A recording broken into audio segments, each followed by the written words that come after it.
The sun rose slowly over the purple mountains of Proxima Centauri b. Its red light painted the small city of New Hope in deep shadows.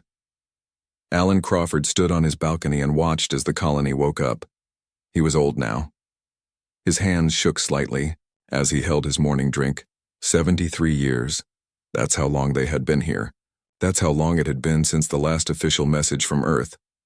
Alan remembered the day they landed. 10,000 hopeful people ready to start a new life on a new world. Earth had been so proud then. The first true colony beyond the solar system. But things changed. Money ran out. Politics shifted.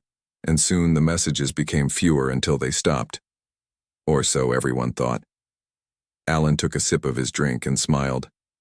The colony had grown strong without Earth's help. The first years were hard, many died. But those who lived learned. They built cities, they grew food, they had children. Now 50,000 people called Proxima Centauri b home. Dad? A voice called from inside. Alan turned to see his daughter Samantha. She was 52 now, but to him, she was still the little girl who had been born on the colony ship. You should be resting, she said. The doctor said, I know what Dr. Peters said. Alan cut her off with a wave. But I'm still the governor. I have work to do. Samantha walked to his side and looked out at the city. Not for much longer. The council votes next week. I think they've already decided. Alan nodded. It was time. His daughter would make a fine governor. She understood the colony and its secret purpose. Has there been any word? He asked quietly, looking up at the sky. Samantha's face grew serious. She looked around to make sure no one was near. Yes, last night. The quantum link activated. Alan's heart beat faster. The quantum entanglement communicator was their only link to Earth. Hidden deep underground, only 5 people in the colony knew it existed. And Earth says we should prepare. They think first contact is coming soon. Samantha's voice was low, almost a whisper. The deep space sensors have picked up something moving toward us. Alan took a deep breath. This was what they had been waiting for. This was why Earth had never truly abandoned them. How long? Days. Maybe a week. Samantha put her hand on her father's shoulder. Are you ready for this? Alan looked at his daughter. I've been ready for 73 years. 3 days later, the colony's basic space radar picked up the signal. Something big was entering the system. The news spread quickly through New Hope. People gathered in the streets, looking up at the sky, wondering what was coming.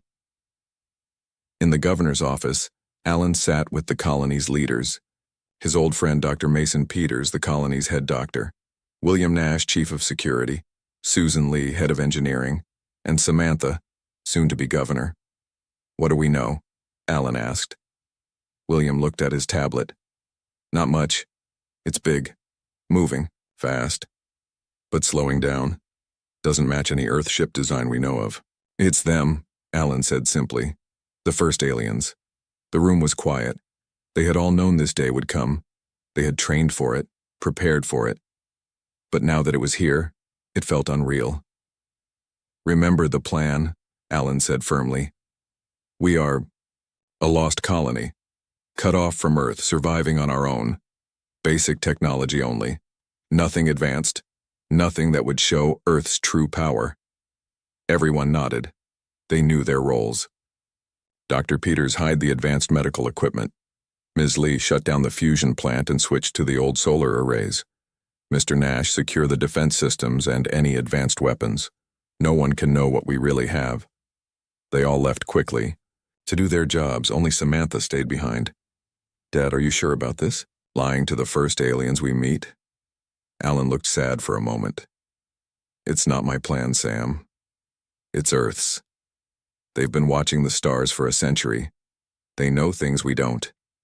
If they say we need to appear weak and isolated, I trust them. Samantha nodded. She didn't like it, but she understood. Humanity needed every advantage it could get. The alien ship entered orbit 2 days later. It was beautiful in a strange way, like a giant silver insect with glowing blue lights. Smaller ships left it and headed down to the colony. The landing site had been prepared outside New Hope. Alan stood there with Samantha and the other leaders. A crowd of colonists watched from a safe distance, held back by William's security. The first alien ship landed softly on the ground. It was smooth and silent. A door opened and the aliens stepped out. They were not what Alan had expected. They looked like giant insects, walking on 6 legs, their bodies covered in a hard green shell. Their heads had large black eyes and moving mouth parts. The lead alien walked forward. It wore some kind of device around what might be its neck. "Greetings," a mechanical voice came from the device. "I am Ambassador Kazitk of the Galactic Hegemony. We come in peace." Alan stepped forward. His heart was racing, but his voice was steady. "I am Governor Alan Crawford of the Proxima Centauri human colony. We welcome you in peace." The alien's head tilted. Its mouth parts moved quickly. "You are far from your home world. Our scans show basic technology only. How long have you been isolated here?" Alan looked sad, playing his part perfectly. 73 years. Earth sent us here to start a new life. But then the messages stopped coming. We think something bad happened back home. The alien made a clicking sound that the translator didn't catch. "Interesting. Most young species would not survive such isolation. Your kind shows remarkable resilience." "We do what we must to survive," Alan said simply. The ambassador looked around at the colony in the distance. "The hegemony is a union of 17 spacefaring species. We explore the galaxy and guide young races like yours. We can help you grow, teach you, protect you." Alan smiled humbly. "We would be grateful for any help you can give us." The ambassador seemed pleased. "Then let us begin. The hegemony welcomes the humans of Proxima Centauri b as a protected species." As the aliens and humans began to talk more, Samantha caught her father's eye. They had done it. The aliens believed their act. They thought humans were just a small, struggling colony. They had no idea what was really coming. Deep underground, in a secure room that even most colonists didn't know existed, a young officer named Kate Wilson sat at the quantum entanglement communicator. Her fingers moved quickly over the controls as she sent an encrypted message back to Earth. "First contact established. Non-human intelligence. They believe we are alone. Advantage, us." The reply came almost instantly, despite the vast distance between stars. A message that had been waiting for 73 years. Message received. "Operation Sleeping Giant is now active. The fleet is coming." Lieutenant Kate Wilson climbed the stairs from the underground bunker. Her legs were tired. She had been at her post for 20 hours straight. The message from Earth had kept her busy. There was so much to prepare. Outside, the red sun was setting. The alien ship still hung in the sky like a bright star. 5 days had passed since the aliens arrived. 5 days of pretending to be less than they were. Kate walked through the quiet streets of New Hope. People nodded to her, but no one spoke. Everyone was nervous around the aliens. Or maybe they were just playing their parts well. She reached the small house where Samantha Crawford lived. As the new governor, Samantha could have lived in the big house on the hill. But she preferred to stay close to the people. Kate knocked twice, then once more. A code. The door opened. Samantha looked tired, too. "Come in quickly," she said. "The aliens have sensors everywhere." Inside, William Nash sat at a table covered with maps and papers. Old technology, nothing digital that the aliens might detect. "Lieutenant," he said with a nod. "What's the word from Earth?" Kate sat down heavily. "The fleet is moving faster than expected. Admiral Richardson is leading them personally." Samantha's eyes widened. "Jack Richardson? He was just a captain when we left Earth." "Things change in 73 years, Kate said. The message said, "He's been planning this moment his whole career." William studied one of the maps. It showed the star systems near Proxima Centauri. "How many ships?" 500, Kate whispered. "Maybe more." The room fell silent. 500 ships. each one more advanced than anything the aliens had seen. Hidden from the galaxy until now. When? Samantha finally asked. 3 weeks, Kate answered. We need to keep the aliens busy until then. Keep them thinking we're just a simple colony. William looked up from his map. The ambassador wants a tour of our medical facilities tomorrow. Dr. Peters has hidden the advanced equipment, but Kazik is smart. He asks a lot of questions. We need to give him something, Samantha said thoughtfully. Some small secret to find. It will keep him busy and make him feel clever. Kate nodded. It was a good plan. Maybe the hydroponics bay? We could leave some improved crop samples for him to discover. Perfect, Samantha agreed. Now tell us more about this fleet. On the alien ship in orbit, Ambassador Ksitki was meeting with his science team. Their mandibles clicked rapidly as they spoke their own language. The humans are primitive but resilient, the ambassador said. Their medical technology is basic. Their power generation is simple solar collection. But they have survived. There is something strange about their crops, one scientist noted. The genetic patterns show advanced knowledge, more than matches their technology level. Kazika's antennae twitched with interest. Continue monitoring. Perhaps they had advanced biological knowledge before losing contact with their home world.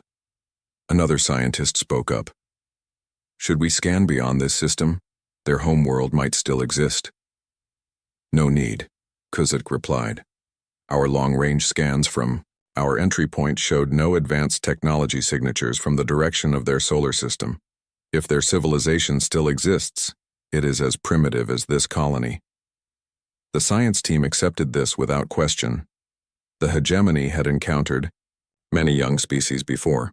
Some flourished under their guidance. Others resisted and had to be controlled more firmly.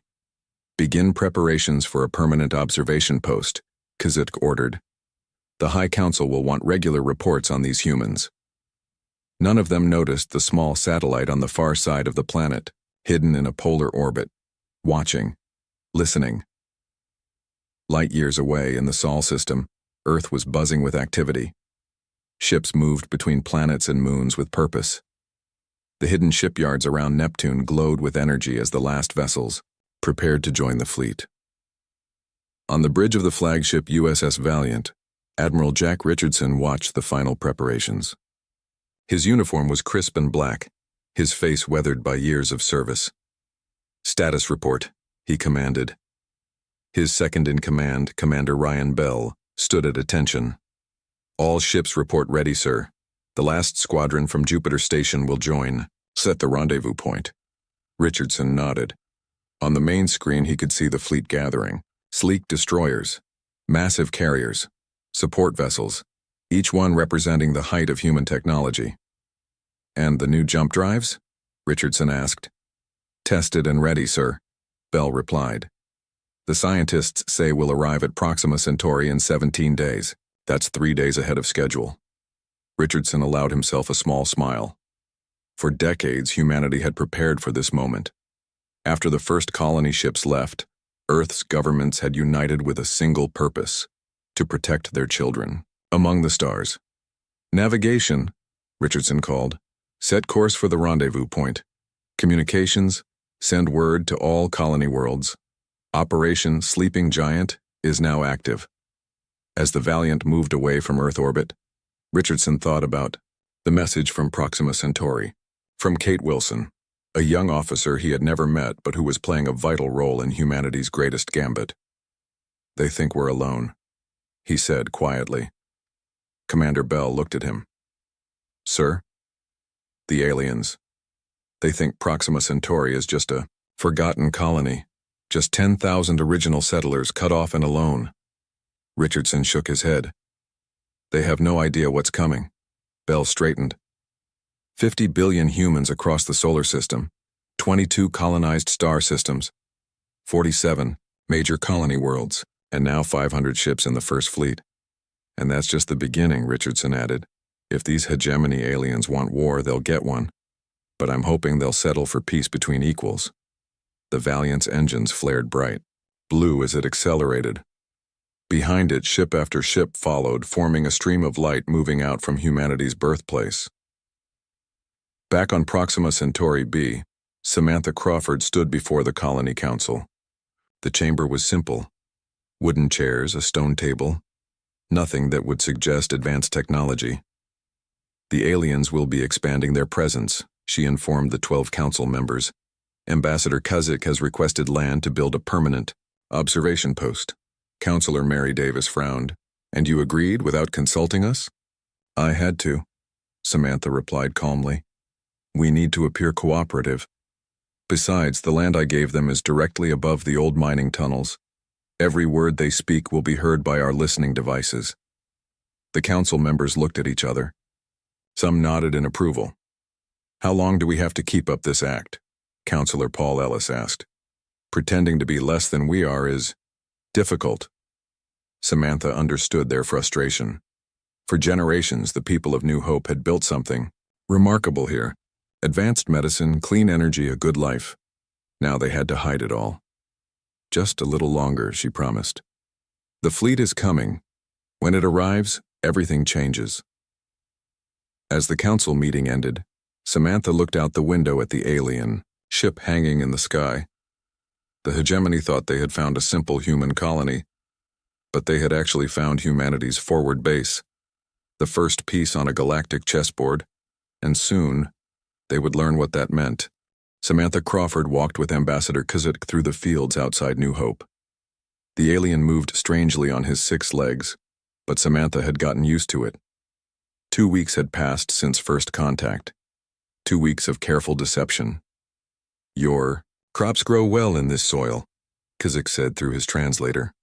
Most colony worlds struggle for decades to adapt Earth plants. Samantha nodded, looking humble. We lost many crops in the early years. Many people went hungry. But we learned. What she didn't say was that the colony's scientists had mastered genetic engineering long ago. Their crops weren't just adapted, they were better than Earth's original plants. More nutritious, more productive.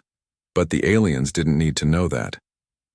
Tomorrow we will bring some simple technology to help you, Kuzik said. Basic soil analyzers, improved farming tools, nothing too advanced for your people to understand. Samantha forced a grateful smile. You are very kind. We will learn quickly, I promise. In truth, the soil analyzers the colony used were small enough to fit in a fingernail. They could measure thousands of variables in real time.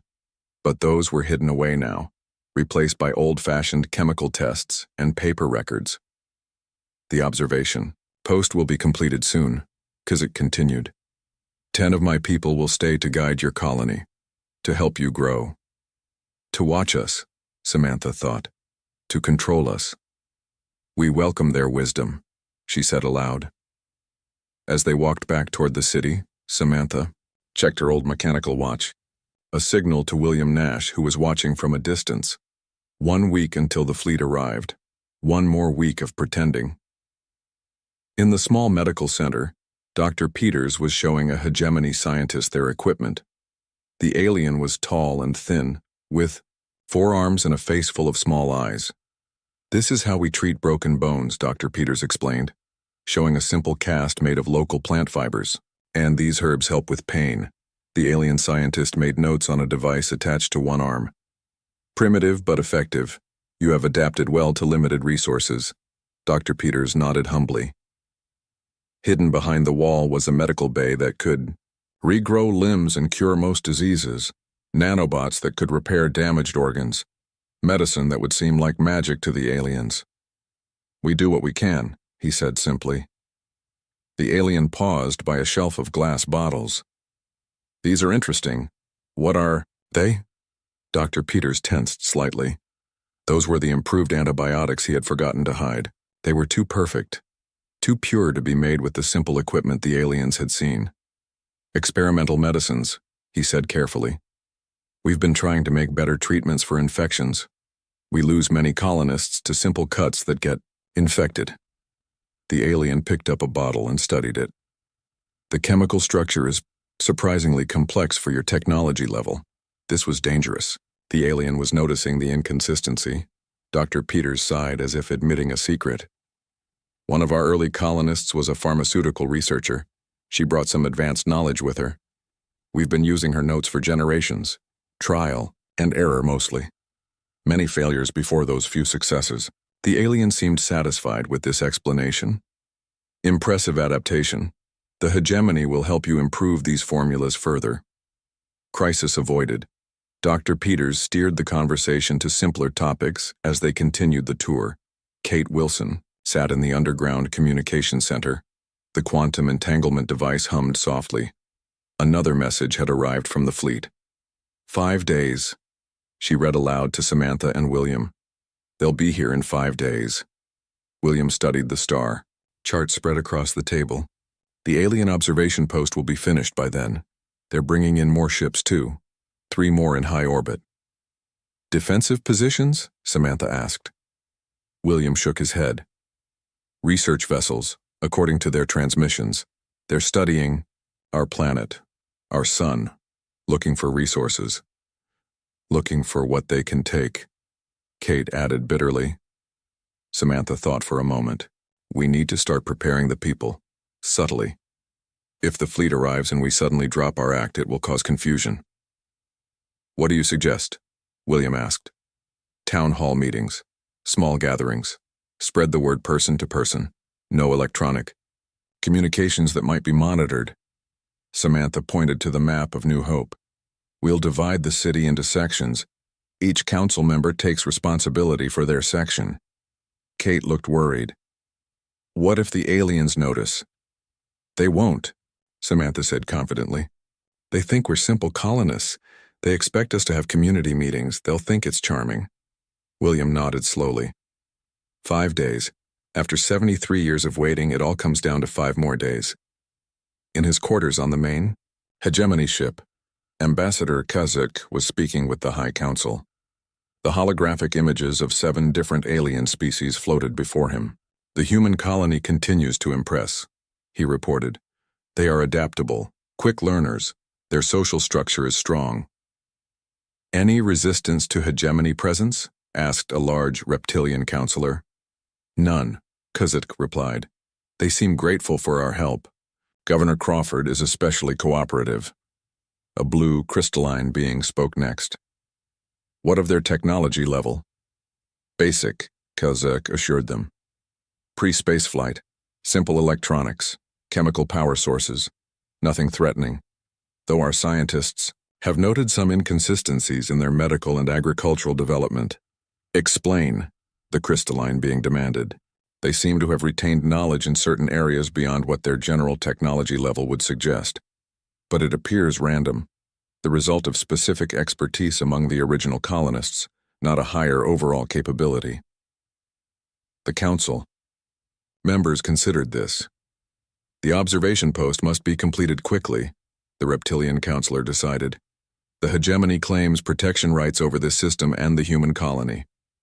It will be done, Kazuk promised. Within 4 days we will have permanent presence on the surface. As the communication ended, Kazuk felt satisfied. Another world under hegemony control. Another species to guide, to shape, to use. If only he knew what was coming. On the bridge of the USS Valiant, Admiral Richardson watched as his fleet moved through space faster than any human ships had traveled before. The new jump drives were performing beyond expectations. Update from Proxima Centauri, Commander Bell reported. The aliens are establishing a permanent base. 4 days until completion. Richardson nodded. And we'll be there in 5. Perfect. Timing. Sir, Bell asked cautiously, what if they detect us coming? They won't, Richardson said confidently. The jump drives leave no signature they can track. We'll exit jump space just outside their system. They'll have no warning. The Admiral looked at the tactical display. 500 ships. The first wave of humanity's true expansion into the stars. Not as a minor species to be guided by others, but as equals, or perhaps more than equals. Send word to Governor Crawford, Richardson ordered. Tell her to be ready. When we arrive, the game changes. The message was sent, jumping instantly across light years through the quantum link. On Proxima Centauri B, Kate Wilson received it with a smile. The clock was ticking. The hegemony still thought they had found just a simple human colony. They had no idea what was really coming. 2 days left. The observation post stood nearly complete on the hill overlooking New Hope. The gray building with its strange curved walls looked out of place among the simple wood and stone structures of the human colony. Samantha Crawford sat in her small office reviewing reports from the town meetings. The colonists knew what was coming. They were ready, excited, nervous. 73 years of pretending was almost over. A knock on her door. William Nash entered, his face grim. "We have a problem," he said quietly. The hegemony brought in a new ship, a military vessel. Samantha's heart raced. "They suspect something?" William shook his head. "I don't think so. It seems to be standard procedure when they establish a new observation post. But this ship has better scanners than the others." "How much better?" "Good enough to detect our orbital defense platforms, if they look in the right place." Samantha closed her eyes. The 12 defense satellites had been in place for decades, hidden on the far side of the planet, cloaked and silent. If the aliens found them, the whole deception would fall apart. "Options?" she asked. "We could shut them down completely," William suggested, "but that would leave us defenseless if something goes wrong." Samantha thought for a moment. "No, we keep them running on minimal power. Move them to the shadow of the second moon. The aliens haven't paid much attention to it. They're focused on our planet." William nodded. "I'll give the order. What about the underground facilities?" "Double the shielding," Samantha decided. "Use the backup generators if needed. Nothing can be detected before the fleet arrives." As William left to carry out her orders, Samantha looked at the old photo on her desk. Her father, Alan Crawford, standing proudly in front of the first settlement dome. He had passed away just 3 months ago, too soon to see the plan completed. "We're almost there, Dad," she whispered. On the hegemony military vessel, Commander Grelb studied the sensor, readings with growing frustration. Something wasn't right about this planet. "Run the scan again," he ordered. "Focus on the northern continent." His sensor officer, a small insectoid like himself but with blue markings, tapped on the control panel. "Scan complete, Commander." "No. Unusual energy readings. No hidden technology, just as the ambassador reported." Grelb's mandibles clicked rapidly. "There has to be something. No colony survives 73 years in isolation without advancing, without building defenses. Perhaps they simply adapted well," the officer suggested, "used their limited resources wisely." Grelb wasn't convinced. In his long career with the Hegemony Security Force, he had seen many primitive species. None had shown the level of adaptation these humans displayed while maintaining such basic technology. "Scan the moons," he ordered suddenly. "The moons, sir?" "Yes, both of them. Full spectrum." The officer complied. The first moon showed nothing unusual. The second moon was moving behind the planet, only partially visible to their sensors. "Second moon is clean as well, sir," the officer reported. "Just rock and dust." Grelb stared at the display. His instincts told him something was wrong, but the evidence said otherwise. Perhaps he was being paranoid. Perhaps these humans really were just lucky survivors. "Keep the sensors running," he ordered anyway. "I want continuous monitoring." In the underground quantum communication room, Kate Wilson received the most important message yet from Earth. "Fleet arrival in 26 hours, it read. "Prepare for Protocol Sunrise." She hurried through the hidden tunnels beneath New Hope to find Samantha. Protocol Sunrise was the final stage, the moment when the colony would reveal its true nature. She found the governor in a meeting with the council. When Samantha saw her face, she immediately called for a break. 26 hours, Kate reported once they were alone. "The fleet is ahead of schedule," Samantha nodded. "The alien military ship?" "Admiral Richardson says not to worry. The fleet will emerge from jump space in perfect formation. The show of force will be overwhelming." "And if the aliens attack? Before that?" Samantha asked. Kate's face hardened. "Then we stop pretending early. The defense platforms can handle one military ship. but the Admiral thinks the hegemony will be too shocked to fight when they see what's coming. Samantha walked to the window. In the distance, she could see the alien ships in orbit, tiny dots of light against the darkening sky. "Tell everyone," she ordered. 26 hours, then freedom." Commander Grelb was about to end his shift when the sensor officer called out. "Sir, energy spike at the edge of the system." Grelb rushed to the console. "Source?" "Unknown, sir." It appeared for just a moment, then vanished. "Location?" The officer pointed to the display. "Here, sir, about 2 light minutes out." Grelb studied the readings. A brief burst of energy unlike anything in the hegemony database. Not a natural phenomenon, not a known technology. "Could it be a sensor malfunction?" he asked. The officer ran a diagnostic. "Systems are functioning normally, sir." Grelb's instincts screamed danger. "Alert the ambassador. I want all ships at ready status." "Is that necessary, sir?" "It was just a brief energy spike." "Do it," Grelb ordered firmly. "Something's coming." On the bridge of the USS Valiant, Admiral Richardson frowned at the report. "They detected our jump space exit probe?" he asked. Commander Bell nodded. "Just for a second, sir. The probe was designed to test their sensor capabilities. Now we know they're more advanced than we thought." Richardson considered this information. "It changes nothing. We proceed as planned. Jump space exit in 24 hours.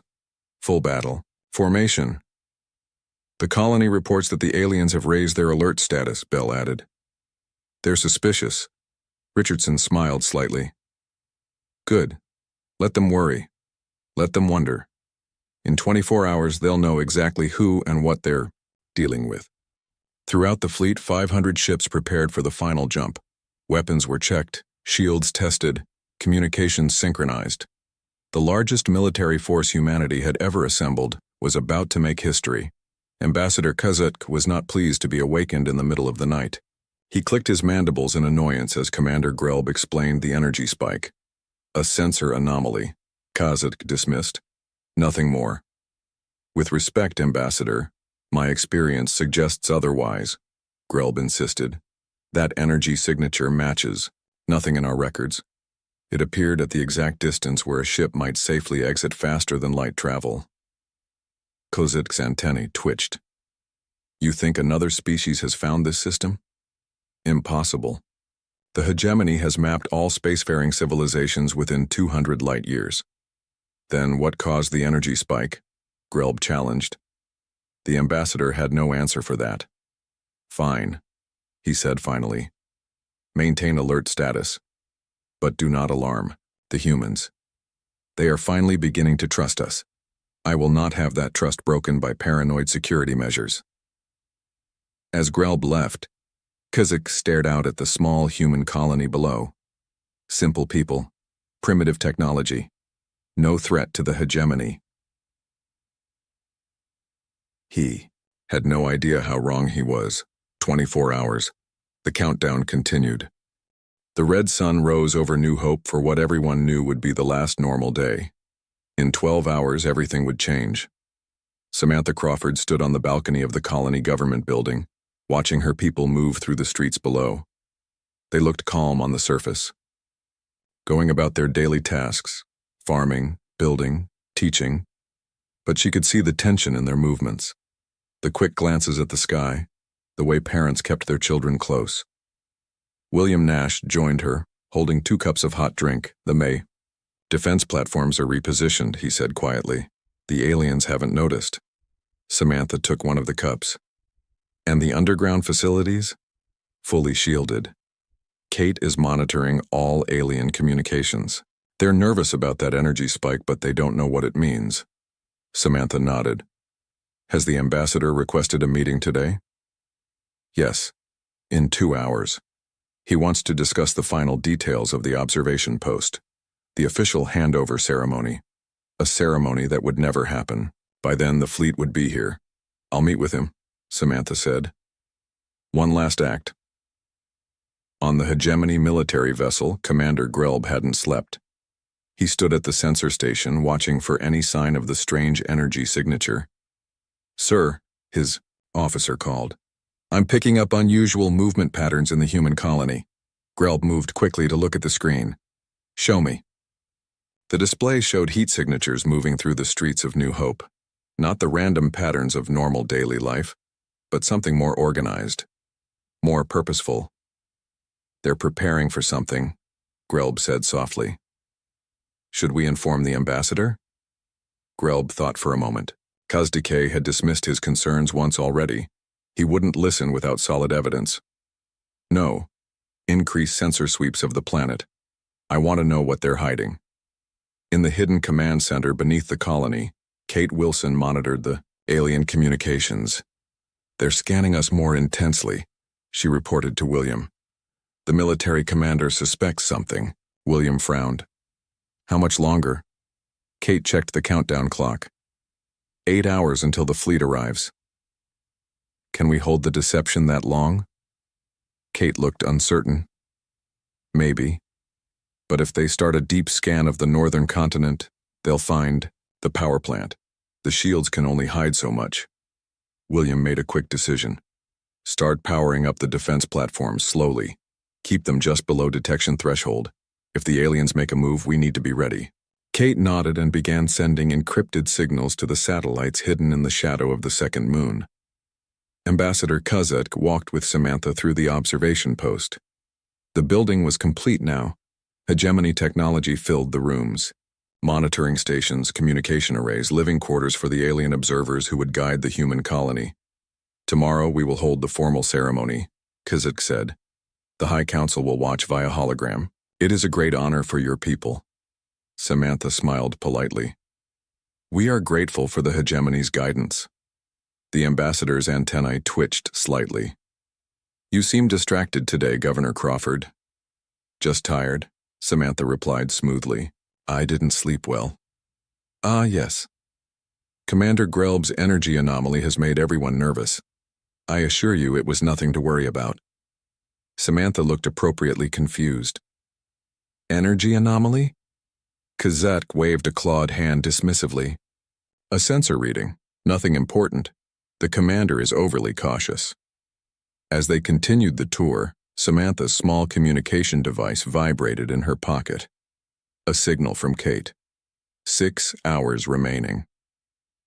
On the bridge of the USS Valiant, Admiral Richardson watched the final preparations for the jump to Proxima Centauri. All ships report ready, sir, Commander Bell announced. Jump drives at full power. Richardson nodded. Send the final message to the colony. Tell Governor Crawford we are coming. The message was sent through the quantum link. Instantaneous. Undetectable by the aliens. Richardson looked at the tactical display. 500 ships arranged in perfect formation. The might of humanity unveiled at last. Fleet Command, he spoke clearly. Prepare for jump on my mark. Kate Wilson received the final message from Earth. She rushed to find Samantha, who was just returning from her meeting with the ambassador. It's time, Kate said breathlessly. The fleet is jumping now. Samantha's heart raced. How long? 20 minutes. They're coming in closer than planned, just outside the planet's orbit. William joined them, his face grim. The aliens are increasing their scans. They've found something in the northern mountains, the old mining complex. Samantha made a quick decision. It doesn't matter now. Begin Protocol Sunrise, full power to the defense platforms. Activate the shield grid around the colony. Show our true colors. William nodded and rushed to carry out her orders. Samantha turned to Kate. Send the message to all colony citizens. It's time to stop pretending. Commander Grelb was about to order a landing party to investigate the strange energy readings from the northern mountains when alarms blared across his ship. Multiple power spikes across the planet, his sensor officer shouted. Energy shields activating around the human colony. Grelb's worst fears were confirmed. Battle stations. Alert all hegemony vessels. On his display, he watched in shock as 12 previously undetected satellites moved out of the moon's shadow. Defense platforms, far more advanced than anything the colony should have possessed. Sir, another officer called. Massive energy readings at the edge of the system. hundreds of ships dropping out of faster-than-light travel. The people of New Hope looked up as the colony's hidden technology revealed itself. Energy shields shimmered into visibility, covering the city in a protective dome. Buildings transformed as hidden sections rose from underground. Advanced defense turrets emerged from what had appeared to be simple water towers. 73 years of deception ended in moments. Samantha Crawford stood in the center of the now-revealed command plaza. Around her, the colonists cheered as large screens showed what was happening in space above them. The human fleet arrived in perfect formation, ship after ship after ship. Destroyers, cruisers, carriers, dreadnoughts. A display of military might, unlike anything the galaxy had ever seen. On the main screen, Admiral Richardson's face appeared. "Governor Crawford," he said formally, "the United Earth Fleet has arrived as promised. The Proxima Centauri colony is once again officially part of humanity's domain." Samantha stood tall. "Admiral Richardson, Proxima Centauri welcomes Earth's fleet. We have kept the faith." Ambassador Kuzik stared in shock at the tactical display. Hundreds of human ships surrounded the planet, each one more advanced than anything the hegemony possessed. The small, primitive colony had been a lie, a mask hiding something far greater. His communication device buzzed. The face of the High Council leader appeared. "What is happening?" the leader demanded. Kuzik struggled to find words. "The humans, they deceived us. They are not a simple colony. They have hundreds of ships. Technology beyond our understanding." Impossible. How could they hide such a fleet? Before Kuzik could answer, another communication came through. A human face. "Admiral Richardson. This is Admiral Jack Richardson of the United Earth Fleet," the human said calmly. "I represent the 50 billion citizens of the United Earth government and our 47 colony worlds across 22 star systems. We request a meeting with the Hegemony High Council to discuss humanity's formal recognition as an independent spacefaring power." Kuzik looked out at the fleet surrounding his ships. They had thought it was just a human colony. They had been wrong. "The meeting is granted," the High Council leader said, his voice subdued. "The Hegemony acknowledges humanity's impressive arrival on the galactic stage." As the communication ended, Kuzik realized that everything had changed. The balance of power. The future of the galaxy, all because they had underestimated what had appeared to be just a simple human colony.